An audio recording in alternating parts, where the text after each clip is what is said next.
यहाँ पर अब विस्तार से बात करते हैं और चंचल राजोरा साहब सीएफओ हैं ट्रांसफॉर्मर्स रेक्टिफायर्स के, हमारे साथ जुड़ गए हैं और इन्हीं से ही आज बातचीत करते हैं। सबसे पहले तो यहाँ पर कंग्रेचुलेशंस सर, जिस तरह से इम्प्रूवमेंट हमें ईयर ऑन ईयर और क्वार्टर आती हुई दिखाई दे रही है। कॉनकॉल में थोड़ा सा सप्लाई चेन इश्यूज़ को लेकर बातचीत हुई थी, ये क्या हम कह सकते हैं कि अब जितना भी बुरा दौर था वो कहीं ना कहीं पीछे जाता हुआ दिखाई दे रहा है? Thank you Kavita. Supply chain से रिलेटेड जो भी कंसर्न्स थी वो कंसर्न्स हमने मिटिगेट कर दी है और अब थिंग्स सब स्ट्रीमलाइन है, राइट ट्रैक पे है। और जो गाइडेंस हमने दी हुई है वो गाइडेंस हम प्रॉपरली कंप्लीट कर पाएंगे, उस दिशा में हम काम कर रहे हैं। बिल्कुल। पाइपलाइन यहाँ पे जब बात हुई थी कॉन कॉल्स पे तो काफ़ी स्ट्रॉन्ग आपने कहा था, है लगभग 16,500 करोड़ का एक आंकड़ा भी कॉन कॉल में पेश किया गया था। कन्वर्जन रेट अगर हम समझना चाहें तो वो क्या एक्सपेक्ट किया जा रहा है और इनको ऑर्डर्स में कब तक तब्दील होता हुआ आप देख रहे हैं? और कॉल के दौरान जैसे हमने कहा था कि हमारी ऑर्डर बुक इस साल के एंड में जब हम मार्च में क्लोज करेंगे तो 8,000 करोड़ की होगी और हम उस दिशा में डायरेक्शन पे काम कर रहे हैं। हम कुछ एडवांस लेवल पे कुछ बड़े ऑर्डर्स हम कंक्लूड करने की ओर बढ़ रहे हैं और अगले 2 महीने के अंदर अंदर काफी अच्छे ऑर्डर्स हमारे पास में आएंगे। चंचल जी, ये बताइएगा कि ऑर्डर इनफ्लो एंटिसिपेशन FY27 तक क्या कोई आंकड़ा आप हमें दे पाएंगे? FY27 के अंदर हमारा टारगेट जो है वो है 3600 से 3800 से 4,000 करोड़ के बीच में रेवेन्यू के लिए, और उसके लिए हमने प्रॉपर प्लानिंग पूरी शुरू कर दी है। आप भी देखेंगे अभी भी हमारी ऑर्डर बुक 5,450 करोड़ के आसपास की है, जो 18 महीने में हमें डिलीवरी करनी है। और कुछ ऑर्डर्स जो अगले 2 महीने के अंदर आने वाले हैं, तो उससे एक बहुत ही क्लियरिटी हमें कि हमें अगले साल क्या डिलीवर करना है। और Q4 हमारा ऑलरेडी अलाइन है। अब हम अगले साल के लिए काम कर रहे हैं और हम 100% श्योर है कि 3800 से 4,000 करोड़ का रेवेन्यू विद 17% प्लस मार्जिन के साथ में हम अचीव करेंगे। सर, ये बताइएगा कि इन्वेंट्री के लिहाज से अगर हम देखें तो एक शार्प स्विंग यहाँ पर देखने को मिला है फिनिश गुड्स WIP के तहत। इन्वेंट्री हालांकि सिक्योर है FY26 के लिए, लेकिन ये बिल्डअप जो है क्या ये सजेस्ट करता है कि हाई वैल्यू डिस्पैच जो है वो जो शेड्यूल्ड हैं वो थोड़े से पुश हो जाएंगे Q4 की ओर भी, साइट रेडीनेस या लॉजिस्टिक्स की वजह से? क्या इस तरह का कोई संभावना है? तो नहीं, अगर आप मेरी फिक्स FG की बिल्डिंग की बात करते हो तो मेरे पास हार्डली 30-40 करोड़ की FG है, जो अमूमन हर क्वार्टर एंड में रहती ही रहती है और जो इंडाइसिस की वजह से हम लोग अकाउंट फॉर नहीं कर पाते हैं। अगर आप इन्वेंट्री लेवल पे बात करेंगे तो WIP मेरा इंक्रीज होगा ही होगा कि अगर मुझे 4,000 करोड़ का रेवेन्यू करना है अगले साल में तो हमारे को 300 करोड़ रुपए का ऑलमोस्ट WIP मेरा हर महीने रहेगा ही रहेगा। और रेवेन्यू के RM के हिसाब से अगर आप बात करते हैं तो मेरी ऑलमोस्ट 20 से 25 दिन का RM मेरे पास स्टॉक में रहना ही चाहिए। तो इन्वेंट्री का मोमेंटम थोड़ा बढ़ेगा income as compare to the revenue जो हम अचीव करने वाले हैं। और वो एक नॉर्मल ट्रेंड है कैपिटल गुड्स इंडस्ट्री के अंदर।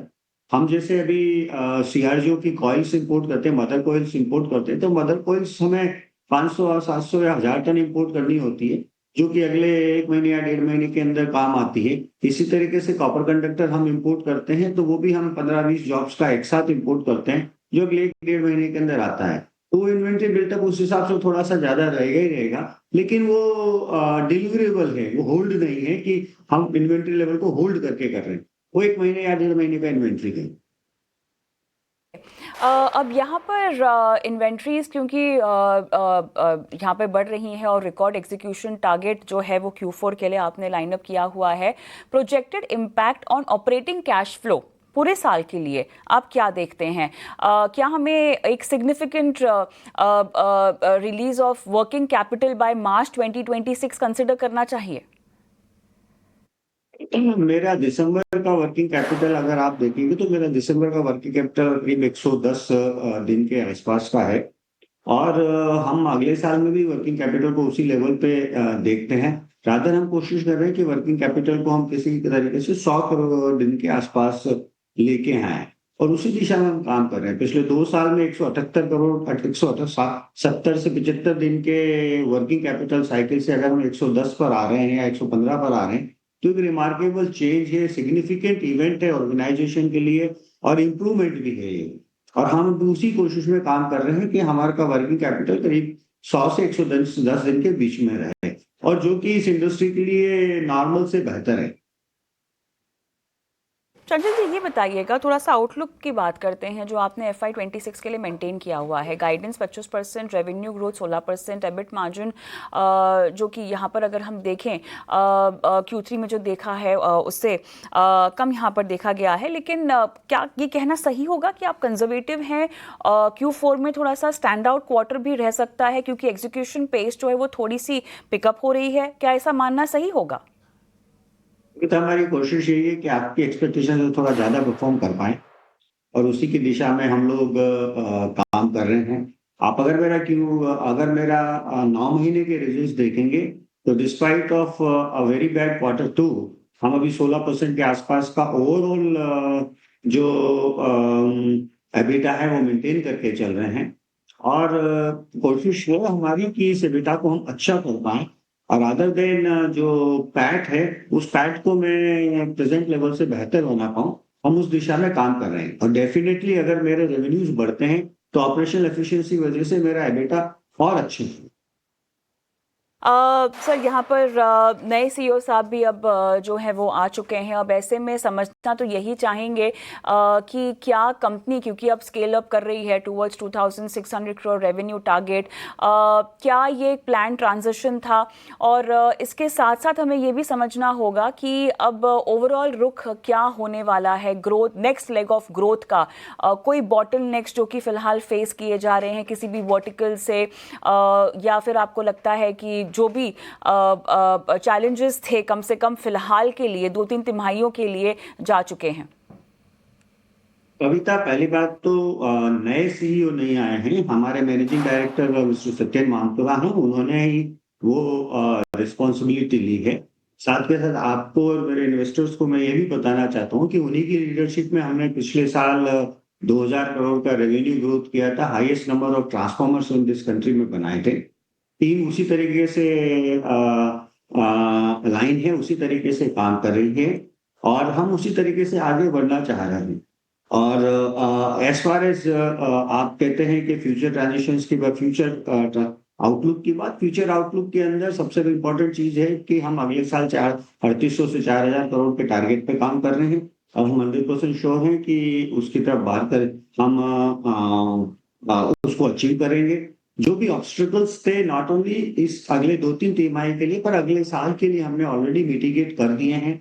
और अब चीजें बिल्कुल उस तरह से अलाइन है कि हम जो हमारा फोकस टारगेट है उसको हम अचीव कर पाए विद बेहतर मार्जिन और बेहतर डिलीवरी के साथ में। सर, साथ ही अब ये जानना चाहेंगे कुछ रिपोर्ट्स, क्योंकि आती हुई दिखाई दे रही हैं।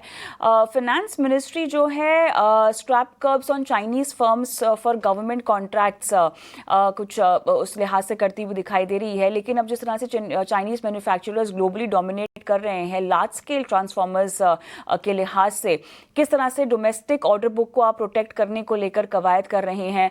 अगर ये प्लेयर्स री एंटर हो जाते हैं विद 20% लोअर प्राइसिंग, इम्पैक्ट कितना पड़ेगा? कविता, मैं उम्मीद कर रहा था ये सवाल आप मुझसे सबसे पहले पूछेंगे, लेकिन मैं आपको उसका जवाब थोड़ा सा समय लेके दूंगा, जो आपके और हम सब के लिए समझने की बहुत जरूरत है।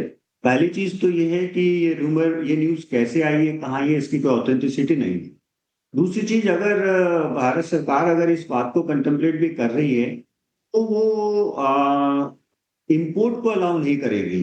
वो बेसिकली हिंदुस्तान, इंडिया के अंदर निवेश के लिए अलाउ करेगी कि इंडिया में आइए, आप निवेश कीजिए, फिर आप इंडिया में अपना मटेरियल बेचिए, अपना सामान बेचिए। तो ये चीज समझने की जरूरत होगी कि अगर कोई भी कंपनी यहाँ पे निवेश करने आती है, तो उसको कम से कम 24 से 36 महीने लगेंगे अपना नया प्लांट लगाने के लिए, अगर भारत सरकार ये अलाउ करती है तो, जिसकी उम्मीद हमें अभी फिलहाल में नहीं है। पर अगर वो करती भी है तो 24 से 36 महीने उनको नया निवेश करके नया अपना इसमें इंफ्रास्ट्रक्चर खड़ा करने में लगेंगे। उसके बाद उनको अप्रूवल्स के लिए जाना पड़ेगा, वो अप्रूवल का भी अपना एक प्रोसेस है जो 12 महीने का टाइम मिनिमम कम से कम लगता है आज की तारीख में भी। और उसके बाद वो एलिजिबल होंगे यहाँ पे पार्टिसिपेट करने के लिए।